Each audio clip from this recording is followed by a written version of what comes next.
ఏంటో మీరు కూడా చూడండి. కేరళ కొల్లాం జిల్లా కరువలూరు గ్రామంలో శ్యామ్ అబ్రహం సోఫియా ఇద్దరు పక్కపక్కలో ఉండేవారు. కొట్టాయంలో డిగ్రీ చదువుకున్నారు. ప్రతి ఆదివారం చర్చిలో దైవ ప్రార్థనల పాటలు పాడే గ్రూప్లో శ్యామ్ సోఫియా చాలా యాక్టివ్గా ఉండేవారు. ఆ పాటలు పాడే క్రమంలో ఇద్దరు ప్రేమలో పడ్డారు. శ్యామ్ సోఫియాలు ఇద్దరూ ప్రేమలో ఉండగానే డిగ్రీ పూర్తి చేశారు. అయితే వారి ప్రేమ బాగా ముదిరిపోయింది. ఒకరిని విడిచి ఒకరు ఉండలేకపోయారు. ఈ విషయం కాస్త సోఫియా తండ్రికి తెలిసి ఆగ్రహం వ్యక్తం చేశాడు. అతను ఆర్మీ రిటైర్డ్ ఆఫీసర్. తన కూతురును ప్రేమకు దూరంగా ఉండాలని కోరాడు. తాను శ్యామ్ను తప్ప వేరే వ్యక్తిని పెళ్లి చేసుకునని సోఫియా చెప్పేసింది. దీంతో తనకు స్నేహితుడైన శ్యామ్ తండ్రితో మాట్లాడి వారి పెళ్లికి ఒప్పుకున్నారు. ఇద్దరికి ఎంగేజ్మెంట్ జరిగింది. అయితే ఇక్కడే మరో ట్విస్ట్. సోఫియా ఎంతో ఇష్టపడి శ్యామ్తో ఎంగేజ్మెంట్ చేసుకున్నా కూడా అరుణ్ కమలాసన్ అనే కుర్రాడితో కూడా ప్రేమాయణం నడిపేది. తనకు శ్యామ్ అనే వ్యక్తితో ఎంగేజ్మెంట్ జరిగిందని చెప్పి మరీ అరుణ్తో ఎంజాయ్ చేయడం మొదలుపెట్టింది సోఫియా. ఇక ఈలోపు ఎంఎస్సీ ఎలక్ట్రానిక్స్ కూడా పూర్తి చేసింది సోఫియా. చదువులో చాలా చురుకు కావడంతో ఆమెకు క్యాంపస్ సెలక్షన్స్లోనే తిరువనంతపురంలోని ప్రముఖ ఎంఎన్సీ కంపెనీలో ఉద్యోగం వచ్చింది. ఇక మరోవైపు మరో ప్రియుడు అరుణ్ ఇన్స్ట్రుమెంటేషన్ ఇంజనీరింగ్ డిగ్రీ పూర్తి చేశాడు. బెంగళూరు వెళ్లిన తర్వాత కూడా అరుణ్ను మర్చిపోలేదు. ఒకవైపు ప్రేమించిన భర్తతో ముద్దు ముచ్చట్లు, మరోవైపు అరుణ్తో ప్రేమాయణాన్ని సీరియస్ గా కొనసాగించింది సోఫియా. ఈలోపు అరుణ్ కుమార్ కు పెళ్లైంది. అతను సోఫియాతో ప్రతిరోజు ఎంజాయ్ చేస్తూనే మరో అమ్మాయిని పెళ్లి చేసుకున్నాడు. ఇక ఇటు శామ్ కూడా యుఏఈలోని ఫారెన్ ఎక్స్చేంజ్ లో మంచి జాబ్ చేస్తూ సెటిల్ అయ్యాడు. ఆ తర్వాత కేరళ వచ్చి 2008లో శ్యామ్ సోఫియా పెళ్లి చేసుకున్నారు. బెంగళూరులో జాబ్ చేస్తూనే అరుణ్ తో లవ్ ట్రాక్ నడుపుతూ శ్యామ్ ను ప్రేమించి పెళ్లి చేసుకుంది సోఫియా. అంటే ఆమెకు ఇద్దరన్నమాట.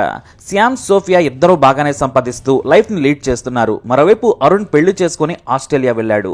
అతనికి కొడుకు కూడా పుట్టాడు. దీంతో అరుణ్ తన జాబ్ గురించి బిజీ అయిపోయాడు. మెల్బోర్న్లో ఒక పేరున్న కంపెనీలో అరుణ్ ఉద్యోగం చేస్తూ సెటిల్ అయ్యాడు.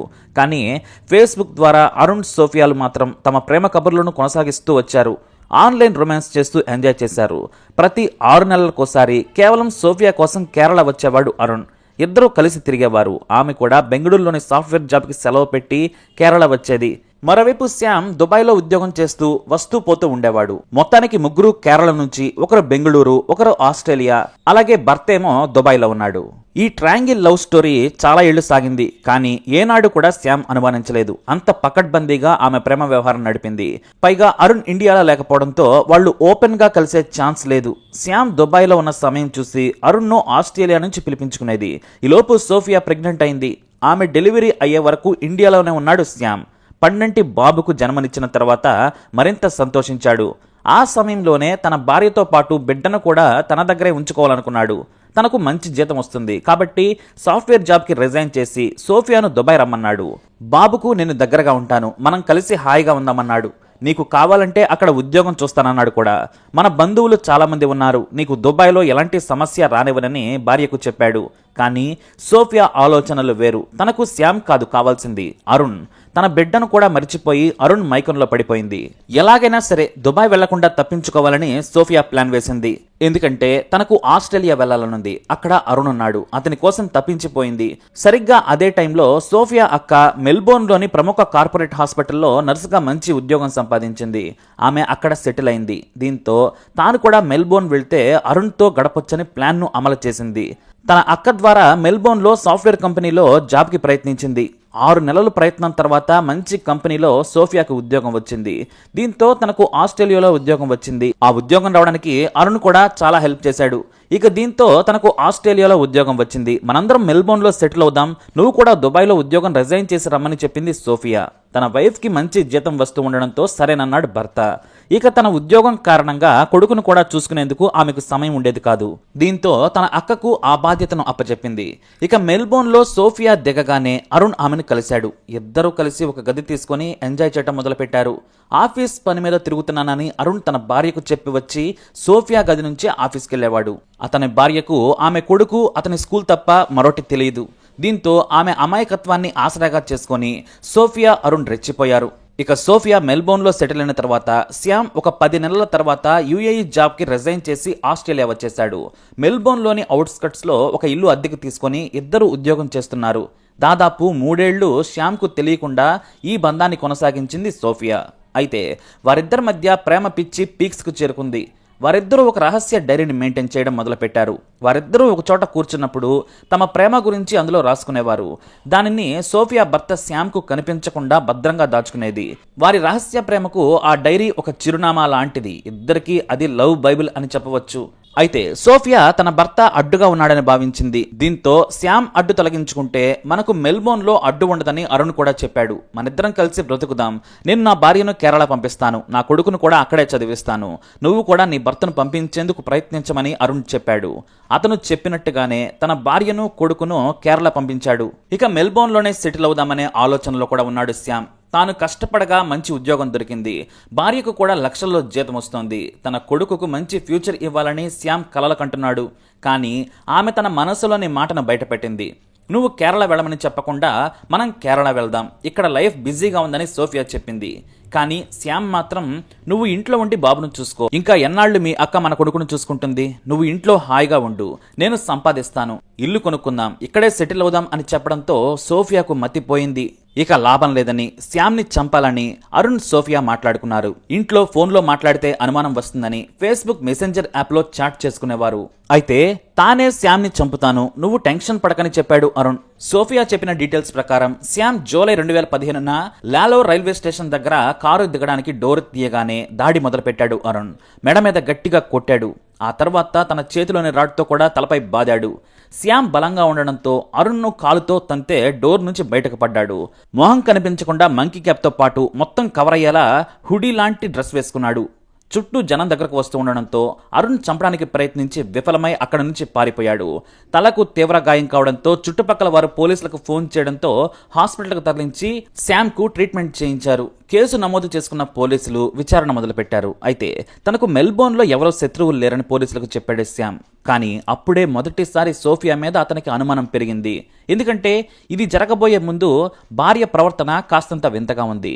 తన మీద దాడి ఎవరు చేస్తారని ఆలోచించాడు. అయితే అంతకుముందు తన భార్య వింత ప్రశ్నలు, వింత ప్రవర్తన గుర్తుకొచ్చి ఆమెనే అనుమానించాడు. నీడలా వెంటాడాడు. ఆఫీస్కి వెళ్తున్నానని చెప్పి వేరే స్నేహితుల కార్లలో ఆమె కంపెనీ దగ్గర మాటు వేసి చూడగా అరుణ్ సోఫియాలను గమనించాడు. వారిద్దరి క్లోజ్నెస్ను చూసి శ్యామ్కు గుండె ఆగినంత పనైంది. ఆ రోజు తన మీద దాడి చేసింది అతనేనని గుర్తించి భయపడ్డాడు శ్యామ్. తనను బయట వారి కంటే తన భార్య ఇంట్లో ఏదో ఒక రోజు చంపేస్తుందని భయపడ్డాడు. దీంతో ప్రతి క్షణం జాగ్రత్తగా ఉండడం మొదలుపెట్టాడు శ్యామ్. మరోవైపు మెల్బోర్న్ క్రైమ్ బ్రాంచ్ పోలీసులు ఎంక్వైరీ మొదలుపెట్టారు. సోఫియా సైతం తనకు ఎవరి మీద అనుమానం లేదని చెప్పింది. కానీ పోలీసులకు కూడా సోఫియా మీదనే అనుమానం. దీంతో ఆమె కాల్ డేటాను తీయగా ఎక్కువ సార్లు అరుణ్ అనే వ్యక్తికి కాల్స్ వెళ్ళినట్లు గుర్తించారు. వారి కాల్ రికార్డింగ్స్ మొత్తం విన్నారు. దీంతో వారి మధ్య ఏదో లింక్ ఉందని వాట్సాప్ నుంచి ఫేస్బుక్ మెసెంజర్ వరకు అన్నింటినీ నిఘాలో ఉంచారు పోలీసులు. కొన్ని రోజులకే వారి మధ్య అక్రమ బంధం ఉందని గ్రహించారు. అయితే వాళ్ళు ఏనాడు కూడా అరుణ్ అటాక్ గురించి మాట్లాడలేదు. దీంతో ఆధారం లేకుండా ఎలా అరెస్టు చేయాలా అని పోలీసులు భావించారు. ఈ సమయంలో శ్యామ్ తన భార్యతో కలిసి కేరళలోని తన స్వగ్రామమైన కరువలూరు వచ్చాడు. అక్టోబర్ 1, 2015న గ్రామంలోనే సోఫియాతో పాటు 4 ఏళ్ల కొడుకు శ్యామ్ కొన్నాళ్లు గడిపారు. పక్కపక్క ఇళ్లే కావడంతో వారికి ఇబ్బంది లేదు. కానీ బంధువుల్లోని దగ్గరి స్నేహితులకు సోఫియా చెడు ప్రవర్తన గురించి చెప్పి బాధపడ్డాడు. అంతేకాక మరోసారి తన ఊరికి వస్తే శవపేటికలో వస్తానేమో అనే ఆవేదన చెందాడు శ్యామ్. కానీ అంత భయపడద్దు, ఏమీ కాదులే అని ధైర్యం చెప్పారు వాళ్ళు. కానీ నా చుట్టూ ఉన్న వాళ్లే చంపేందుకు ప్రయత్నిస్తున్నారని కన్నీళ్లు పెట్టుకున్నాడు. ఇక అక్టోబర్ 15, 2015న మెల్బోర్న్కు బయలుదేరే ముందు తన తండ్రి అబ్రహాంకు ఒక మాట చెప్పాడు. శ్యామ్కు సిక్స్త్ సెన్స్ చెప్పిందో లేదా తన భార్య మరికొద్ది రోజుల్లో చంపుతుందని బలంగా నమ్మాడో కానీ తండ్రిని కూడా కన్నీళ్లు పెట్టించాడు. నేను ఎక్కువ రోజులు బ్రతుకుతాననే నమ్మకం లేదు, నేను చనిపోతే నా సమాధి కూడా తాత పక్కనే ఉంచాలని కోరాడు. ఆ మాటలు విన్న తండ్రి అంత భయంగా ఉంటే ఆస్ట్రేలియా వెళ్లడం ఎందుకు, ఇక్కడే ఉండొచ్చు కదా అని తండ్రి వారించినా వినలేదు. నా బిడ్డను చూసుకుంటూ కొన్నాళ్ల పాటు ఉంటాను, ప్రేమించిన అమ్మాయి మోసం చేసింది, పరువు పోయింది, నాకు జీవితం మీద విరక్తి వచ్చింది డాడీ, ఏది జరిగితే అది జరిగింది, ప్రపంచంలో ఏ శత్రువు నుంచైనా తప్పించుకొని పారిపోయి బ్రతకొచ్చు, కానీ భార్య పగబడితే మాత్రం చావు నుంచి తప్పించుకోలేం డాడీ అంటూ విమానం ఎక్కేశాడు శ్యామ్. మరోవైపు నవ్వుతూ ఆప్యాయతలు చూపిస్తూ సోఫియా కూడా బయలుదేరి వెళ్లిపోయింది. సరిగ్గా 3వ రోజే అంటే అక్టోబర్ 18న సాయంత్రం సైనైడ్ను సోఫియాకి ఇచ్చాడు అరుణ్. అదే రోజు రాత్రి పడుకునే ముందు శ్యామ్కు ఆరెంజ్ జ్యూస్లో కల్పించింది. ఇంకేముంది, నిద్రలోనే ప్రాణాలు విడిచాడు శ్యామ్. తెల్లవారుజామున శ్యామ్ హార్ట్అటాక్తో చనిపోయాడని కేరళలోని అతని తల్లిదండ్రులకు బంధువులకు ఏడుస్తూ ఫోన్ చేసి చెప్పింది. పోలీసులు విచారణ చేసి పోస్ట్ మార్టంగా పంపించారు. హార్ట్అటాక్తో చనిపోయినట్టు ప్రాథమికంగా గుర్తించారు. ఇతర పరీక్షల కోసం శాంపిల్స్ను మెల్బోర్న్ నుంచి కాన్బెర్రాకు పంపారు పోలీసులు.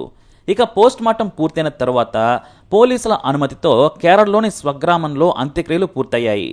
శ్యామ్ తండ్రితో పాటు బంధువులంతా సోఫియానే అనుమానించారు. కానీ గొడవ చేస్తే ఇక్కడే ఉండిపోతుంది. మన దేశంలో కంటే కూడా ఆస్ట్రేలియాలో ఆమెకు ఆమె ప్రియుడికి తొందరగా శిక్ష పడుతుందని భావించారు. అంత్యక్రియలు పూర్తయిన తర్వాత వారం రోజులకే మళ్లీ తన 4 ఏళ్ల కొడుకు అక్క దగ్గర ఒంటరిగా ఉన్నాడు, నా జాబ్ కూడా పోతుందని మెల్బోర్న్ వెళ్లిపోయింది సోఫియా. అయితే ఆమె వెళ్ళాక తమ కొడుకు మృతిపై అనుమానం ఉందని, సోఫియా అరుణ్లు చంపి ఉంటారని మెల్బోర్న్ పోలీసులకు డైరెక్ట్ గా మెయిల్ పెట్టారు పేరెంట్స్. అప్పటికే పోలీసులు ఆ యాంగిల్లో విచారణ కూడా మొదలుపెట్టారు. ఇక ఎప్పుడైతే సోఫియా మెల్బోర్న్లో దిగిందో మరోసారి ఆమె దేశం విడిచి వెళ్లకుండా ఎయిర్పోర్ట్ని అలర్ట్ చేశారు పోలీసులు. మరోవైపు అరుణ్ని కూడా నిఘా లిస్టులో పెట్టి ల్యాబ్ రిపోర్ట్ కోసం వెయిట్ చేస్తున్నారు. సరిగ్గా కొద్ది రోజుల తర్వాత శ్యామ్ బాడీలో అలాగే లివర్లో సైనైడ్ ఆనవాళ్లు ఉన్నాయని కాన్బెర్రా నుంచి మెల్బోర్న్ పోలీసులకు సమాచారం అందింది. ఆ వెంటనే ఒకే గదిలో ఉండి ఎంజాయ్ చేస్తున్న సోఫియాను, అరుణ్ను అరెస్టు చేశారు పోలీసులు. వారి పాస్పోర్ట్లను స్వాధీనం చేసుకుని వీసాను కూడా రద్దు చేశారు. దేశం దాటి పారిపోకుండా నిషేధం విధించారు. మొదట తాము అమాయకులమని సోఫియా, అరుణ్ చెప్పినా వారి మధ్య అంతకు ముందే ఉన్న ఫేస్బుక్ మెసెంజర్లో చాట్తో పాటు హత్య తర్వాత కూడా వారిపై నిఘా పెట్టిన డేటాను మొత్తం చూపించారు. రొమాంటిక్ చాట్ నుంచి ఫోటోల వరకు అన్నింటినీ ముందుంచి విచారించగా మొత్తం ఒప్పుకున్నారు. కాలేజ్ డేస్ నుంచి శ్యామ్ను ప్రేమించినా తనకు అంతకంటే అరుణే ఎక్కువగా నచ్చాడు. అందుకే తాను అరుణ్తోనే ఈ జీవితం మొత్తం గడపాలనుకున్నానని చెప్పింది. ఇక నా భార్య కంటే నాకు సోఫియానే ఇష్టమని, మాకు అడ్డుగా శ్యామ్ ఉన్నాడు, అందుకే శ్యామ్ని అడ్డు తొలగించుకోవడానికి చంపామని చెప్పాడు అరుణ్. ఇద్దరి మధ్య రహస్యంగా రాసుకున్న ప్రేమ కవితల డైరీని పోలీసులు స్వాధీనం చేసుకున్నారు. ఈ హత్య గురించి తెలిసి విక్టోరియా సుప్రీంకోర్టు జడ్జి షాక్ అయ్యారు. Can you hold me tight, I want to drip away in your love అని సోఫియా రాస్తే దాని కింద అరుణ్ ఇలా కవిత రాశాడు. Your the best match for me, but what to do, I'm sure that one day you will be mine అంటూ అరుణ్ రాసుకొచ్చాడు. వాటిని చదువుతూ మీరు చేసిన నేరం మీకు తెలుస్తుందా అంటూ చీకొట్టారు జడ్జ్. నీకు మంచి భర్త కొడుకు ఉన్నాడు, నీకు కూడా మంచి భార్య కొడుకు ఉన్నారు, ఉన్నత చదువులు చదివారు, దేశం కాని దేశం వచ్చి ఇలా హత్య చేస్తారా అని ప్రశ్నిస్తే వారి నుంచి సమాధానం లేదు. ఈ కేసు గురించి ది ఏజ్ అనే పత్రిక ప్రముఖంగా రాసింది. ఇక మీది ప్రేమ కానే కాదు, నీకు నిజంగా అతని మీద ప్రేమ ఉంటే భర్తకు విడాకులు ఇచ్చి నీకు నచ్చినట్టు బ్రతకొచ్చు, అది చట్టసమ్మతమే కాదు, సమాజం కూడా హర్షిస్తుందని జడ్జి తన తీర్పును వెలువరించారు. అమాయకుడిని నమ్మించి ఘోరంగా చంపి అబద్ధాలాడినందుకు సోఫియాకు 22 ఏళ్ల కఠిన కారాగార శిక్ష విధిస్తున్నానని చెప్పారు జడ్జ్. అలాగే సైనైడ్ను కొని హత్య చేయించినందుకు, అంతకుముందు శ్యామ్పై హత్యాయత్నం చేసినందుకు గాను 27 ఏళ్ల కఠిన కారాగార శిక్ష విధించింది విక్టోరియా సుప్రీంకోర్టు. కేవలం 3 ఏళ్లలోనే వారికి శిక్ష పడడం విశేషం.